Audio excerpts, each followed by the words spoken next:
Well, good afternoon, everyone. Welcome to episode 7 of the Mundane Life of a Gay.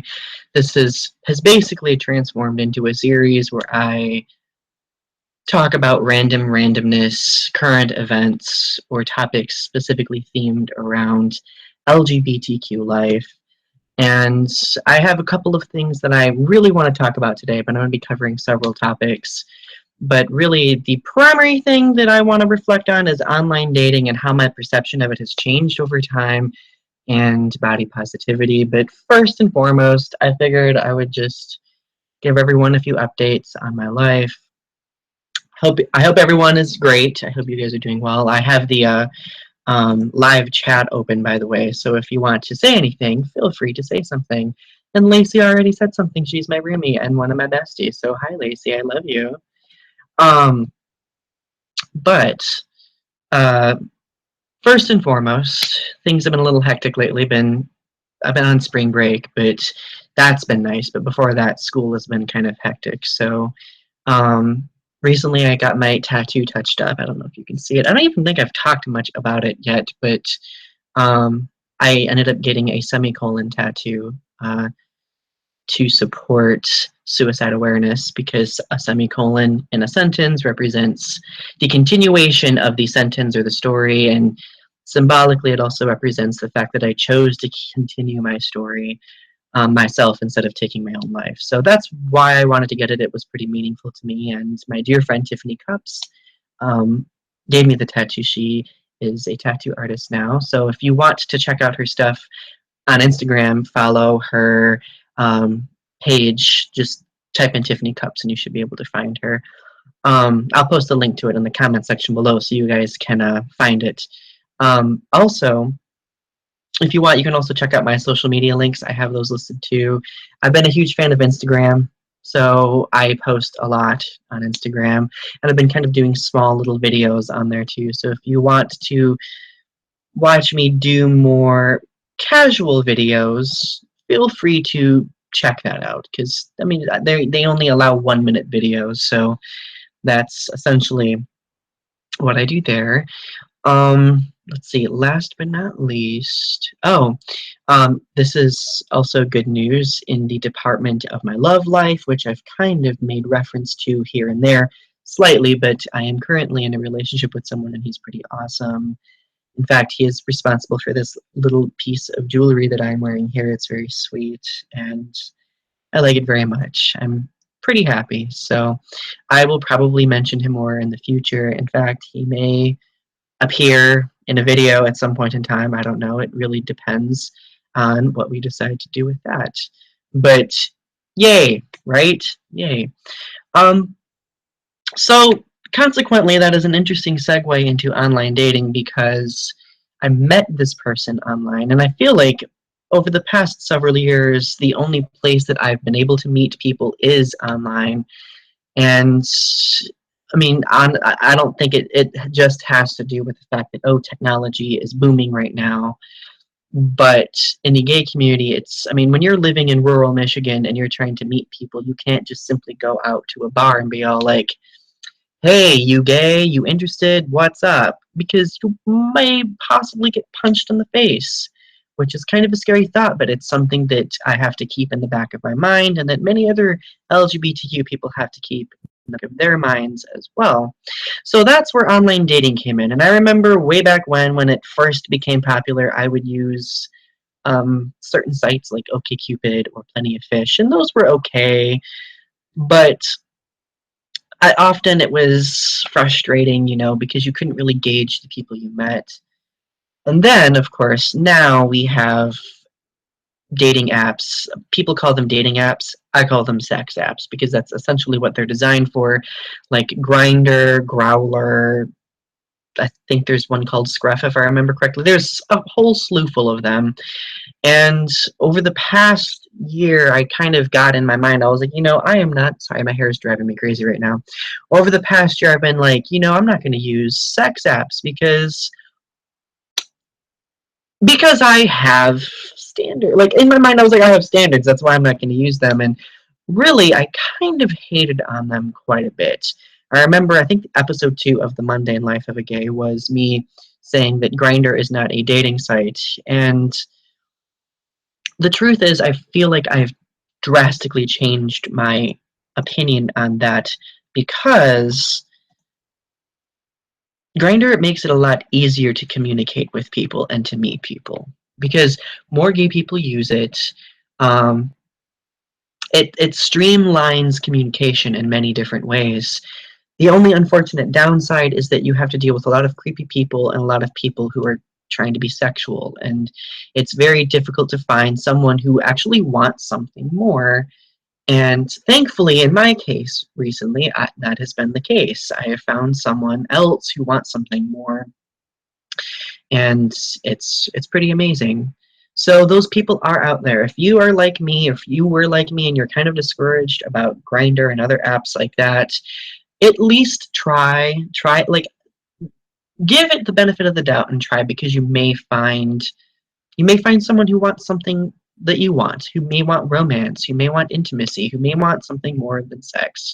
And keep in mind, I'm not saying that sex isn't great. Sex is, in fact, very delightful. It's great. However, that's not the only thing that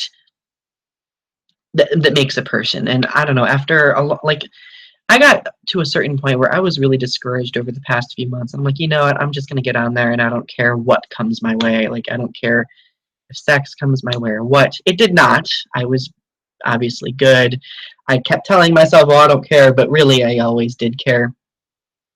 But I ended up finding, like, this person just ended up messaging me and we hit it off and we've kept talking and it's gone from there.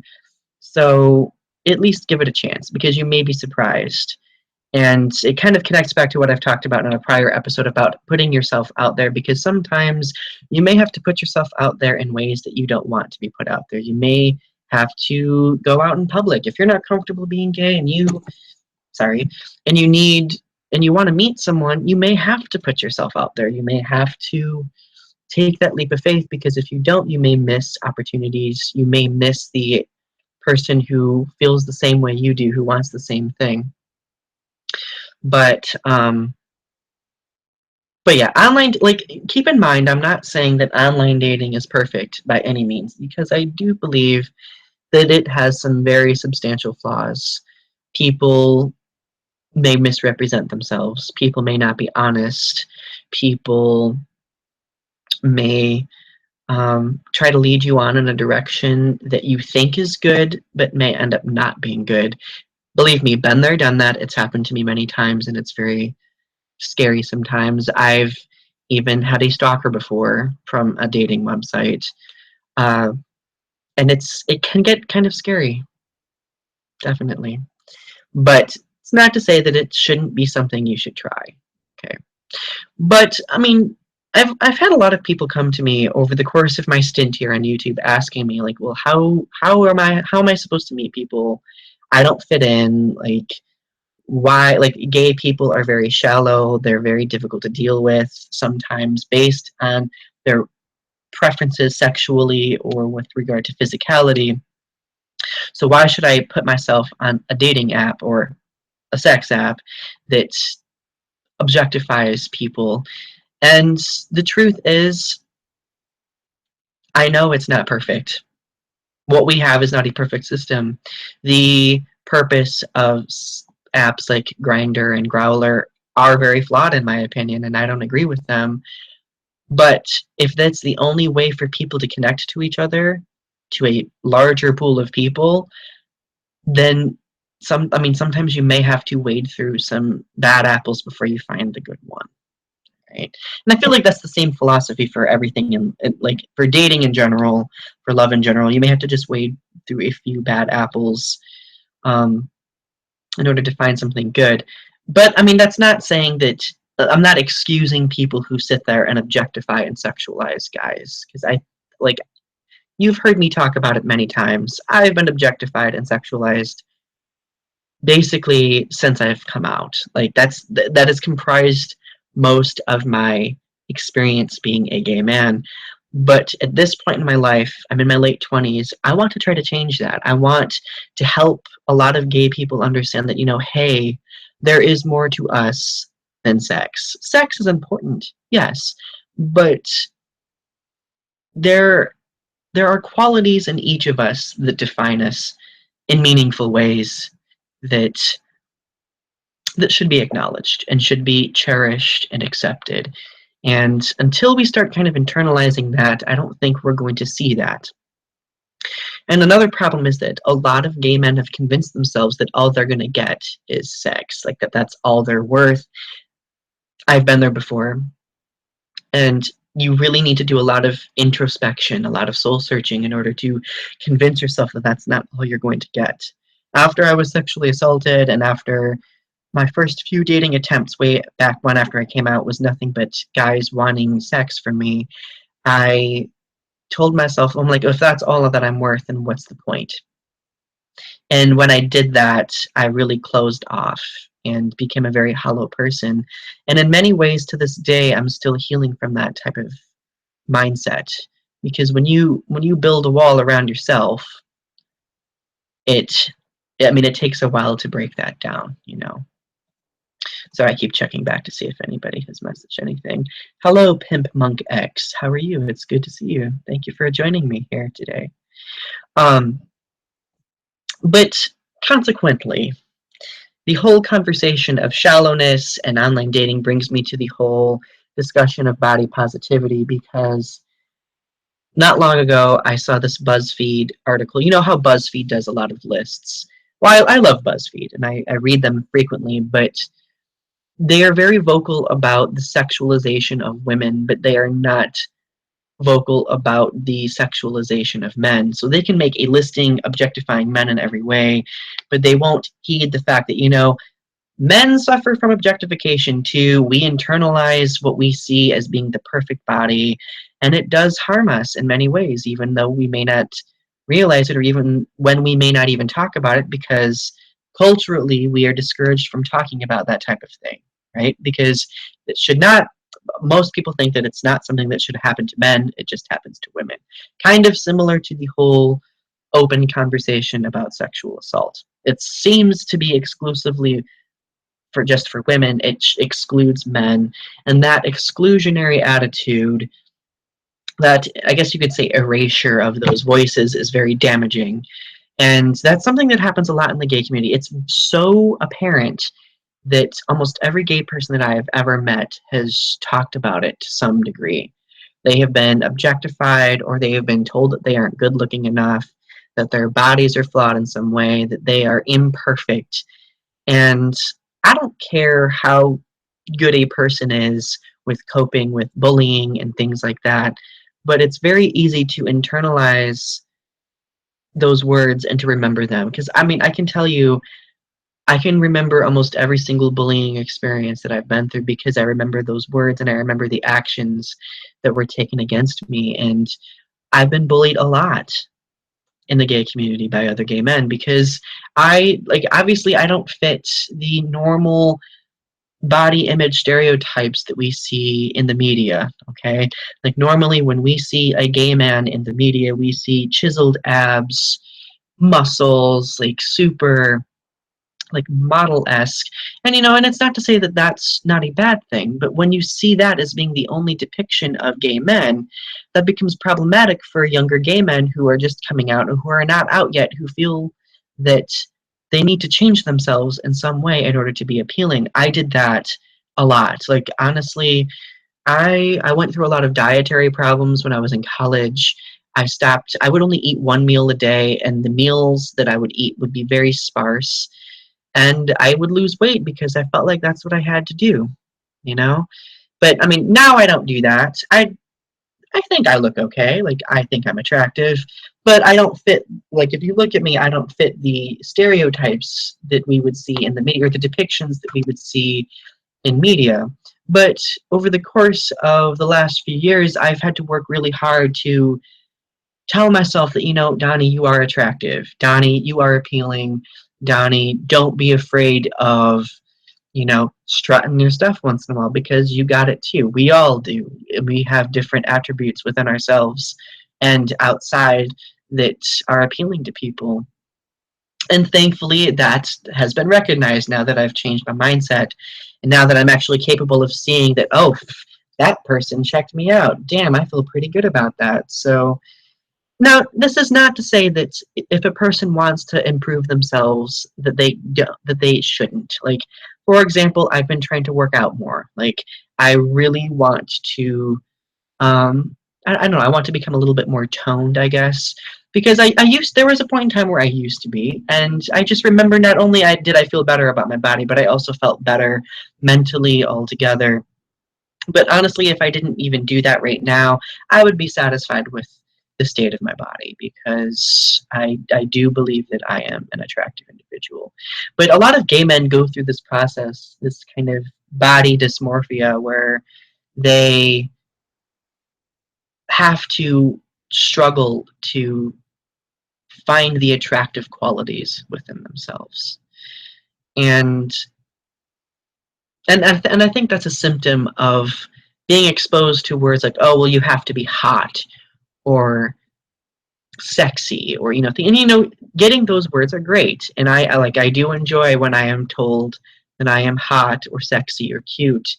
But really, what was most meaningful to me is when I'm told that I'm beautiful, because beautiful doesn't necessarily mean just an outward impression.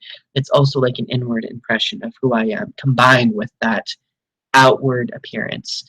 And I mean, for example, my significant other at one point in time called me beautiful, and I was like, that feels really great.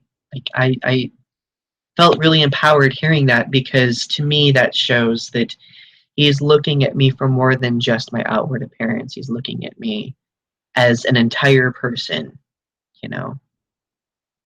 But I guess my advice for gay men who are still struggling with body positivity is stop focusing on the depictions that we see in media, all right? Because gay men come in multiple shapes and sizes. Gay men come with different aspects that make them attractive, and I think it's important to recognize that type of thing. And of course, that same discussion could be made in any group of any community, any group of people. Like, there are many different body types, there are many different types of attractiveness, and it's important to kind of recognize your own characteristics. I had to at one point I had to look in the mirror and kind of be like, Donny, you look fucking adorable today. Donny, you look really damn cute today. And I mean, you just have to encourage yourself sometimes. Give yourself some affirmations, right? And sometimes it may seem like it's really cheesy to have to recite them to yourself, but if you're having a difficult day where you're convincing yourself that you're not attractive, you may need to start quoting a few of those affirmations to help empower yourself a little bit. Now, with that thought in mind, I wanted to segue into talking about how gay men in particular, and I'll talk about LGBTQ people as a whole, but gay men in particular are depicted in the media. And a recent example that comes to my mind, like I think my last video was talking about how LeFou from Beauty and the Beast is going to become the first openly gay character in Disney's cinematic universe, and I was happy. Like, I'm not gonna hate on Disney for trying to be inclusive and trying to create characters like this. But as I said in the video, I prefer them to go with something more original, because I feel like that will appeal to more people. And I really like, in Disney especially, we see this kind of erasure of LGBTQ people. Like, they're minor character, like they either don't exist or they're reduced to minor villain characters like LeFou. And I don't think that's right. And of course, there's always people who are like, well, why should LGBTQ people be represented at all? And of course, in that video, I also said, because, you know, we were kids once. When we're kids, we want to see someone like us. We want to be able to relate to someone. We want to be able to look at that person and be like, I strive to be that person. You know, I strive to find that happily ever after. I strive to find that love. And I think that's why it's important for Disney to come up with some sort of original character like that, that proves that our love is valid too. You know, we need people to realize that our love is just as valid and important and recognizable as non-LGBTQ love, like love in general, you know. But that, I mean, that brings me to talking about how I really do not like how a lot of gay people are depicted in the media. And the recent example that I can think of is my roommate Lacey has been watching Shameless, and I've been getting into it. It's a pretty good show, but um, I see gay people depicted very destructively, like, and it's not to say that their life situations couldn't lead to this, and I'm not trying to say that this couldn't be a possibility. Like, I'm sure there are people out there who do go through this, but the depictions of gay people in that show were very sexualized, very eroticized, and very masculinized to a very drastic extent. I feel like I just said very like 10 times, forgive me. Oh well, I love the word very, why not? But they're depicted as being mentally unstable, they're depicted as being overly sexual, and it's not just Shameless that I've seen this in. I've seen it in a whole variety of other programs. There was a show that came out 2 years ago, I remember, where there was a character like this, a character that would use sex to, you know, get their way. And maybe my problem is that I've not been exposed to enough gay characters. That's definitely a possibility. If you have any suggestions of gay characters or gay shows with gay characters that I should watch, please leave a comment in the comment section and let me know, because I would love to watch it.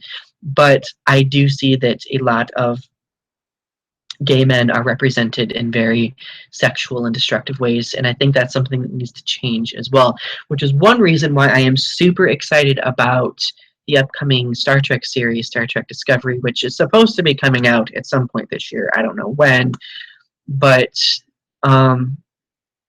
there is going to, like, Star Trek is going to feature its first openly gay male character, and that's really amazing because Star Trek has conquered a lot of different identity boundaries. I mean, Star Trek has even talked about gender identity.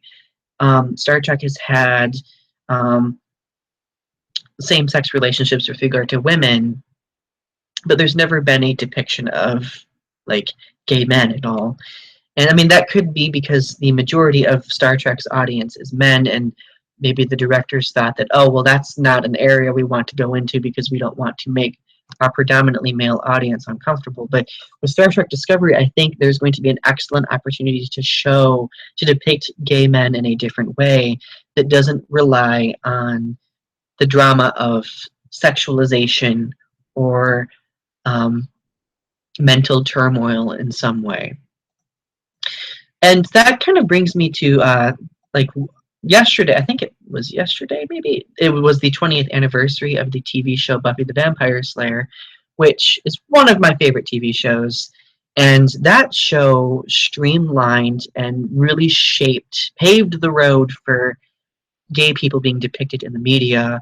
And for those of you who have never watched Buffy the Vampire Slayer, there are two characters named Willow and Tara that are depicted as being in a lesbian relationship. And it was one of the first openly same-sex relationships in the media, and it was very empowering and amazing. But it also did fall prey to a lot of the stereotypes surrounding LGBTQ relationships, especially with the social and mental turmoil and all of that jazz. And of course, I mean, there are certain flaws with the show because the character Willow was straight, and then suddenly she just became a lesbian overnight. There was no discussion of the fact that she is actually bisexual, so there is a lot of erasure with regard to bisexual peoples, which I think is wrong, and I think that's something that needs to be discussed a little bit more too, because that's it. Like the bisexual part of the LGBTQ community and the transgendered part, they often fall victim to erasure from the gay and the lesbian portions of the community, and even genderqueer people suffer from erasure. Like I know when I tell people that I'm socially genderqueer, that I don't fit within the boundaries of this is the actions men should be doing, this is the actions men or women should be doing. People are like, oh well, that's not real. Like, why are you just imagining that? I mean, it's real for people who don't fit within that binary. All right, it's real for us because it helps us find some sort of place where we can kind of justify why we are the way we are. Like, if you ask me to go out and play football, like, I'm probably going to be super uncomfortable doing that. If you ask me to go to a party where we're getting our nails done, I will be uncomfortable with that because I don't feel as though socially I fit within either of those types of actions. All right, that is where that social genderqueerness comes in. But that's besides the point. I've done videos about that. You can go back and watch those videos. I would greatly appreciate it. But I guess my whole point in this video, at least this half of the video, is that I feel like universes like Disney or companies like Disney, Marvel, all sorts of different companies, they need to work harder to properly depict LGBTQ people. If you read comics are doing it the correct way, and I think that's awesome. So definitely reference comics for adequate and accurate depictions of LGBTQ people. But of course, when you shift the form of entertainment to TV or movie, people want it to be more entertaining, they want it to be more drama-filled, so that's why they resort to pandering to those stereotypes in order to, you know, make people entertained, which is sad to me, but that's something that happens with a lot of different groups of people, not just the LGBTQ community. But yeah. Anyway, thank you guys for listening to me yammer for the past 30-ish minutes. I really appreciate it.